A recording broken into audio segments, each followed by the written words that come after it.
my jewelry maker friend.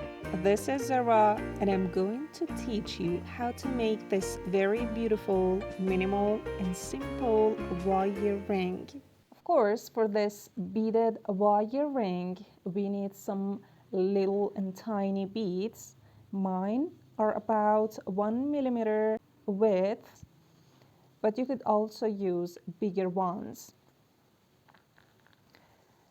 Also, a 1 millimeter thick wire for the main structure and the main body of the ring. 0.4 or 0.5 millimeter thick wire for the weaving parts. Main tools: round nose pliers, chain nose pliers, and wire cutter. A ring mandrel, or just simply you could use your nail polish to form the ring. First of all, pick up your nail polish and also one of your rings, and this is the one that we had the tutorial on this video. You could go to that one and see how to make this very beautiful wire ring. I'm going to use this for the size on this conic shape and see what is the place that I'm going to wrap the wire all around. So this would be the approximate point that I'm going to wrap 1 millimeter thick wire all around.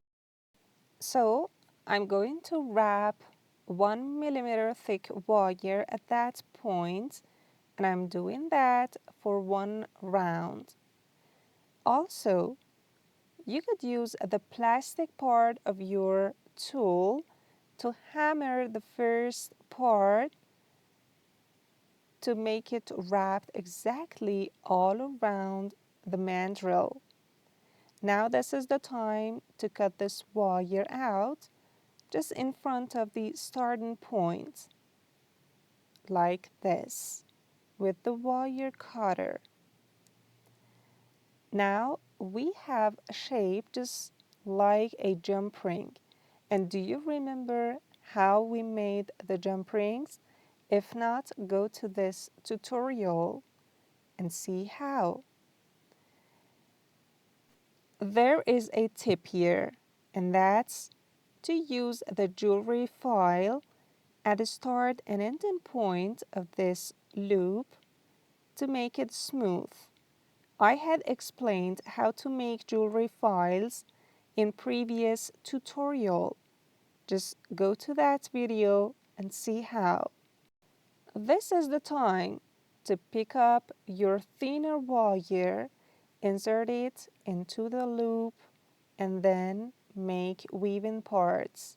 But first, try this out, and somewhere at the middle, I'm going to start wrapping the thinner wire all around this main structure just by making a very little tie at first, something like this, and then, if needed, you could use your round nose pliers to push it so that it would be kept tight all around the main structure, and then to squeeze it, and do that for about 3 or 4 times to have a very little wire coiling part just like this.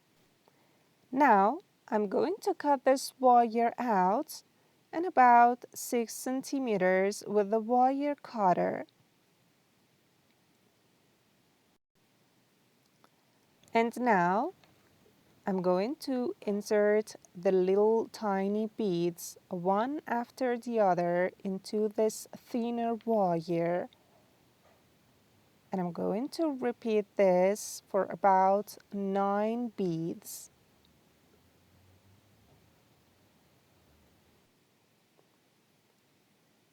Then I'm going to squeeze it a little and form it with my thumb to have a very beautiful arc shape. You could also use your round nose pliers to form it better, and as the wire is flexible, it could be easily done to have a beautiful bent shape. And for the other side, I'm going to continue wrapping the wire all around the main ring to have another wire coiling part at the other side. So I'm going to wrap it all around. And don't forget, you could use your tools anytime needed. And I'm going to make just another wire coiling, and don't forget to squeeze the end part and to push it with your round nose pliers or chain nose pliers so that there wouldn't be any sharp edges left. This is a very important tip. Now I'm going to checken it out to have a better form, and let's try it on. That's it. Our very beautiful wire beaded ring is ready. You could use any other colors that you would like, and what is your preference? Just comment it below for me. Mine is somehow pink. Hope you had enjoyed this tutorial and hope you would make one and enjoy it so much. Take care. Bye bye.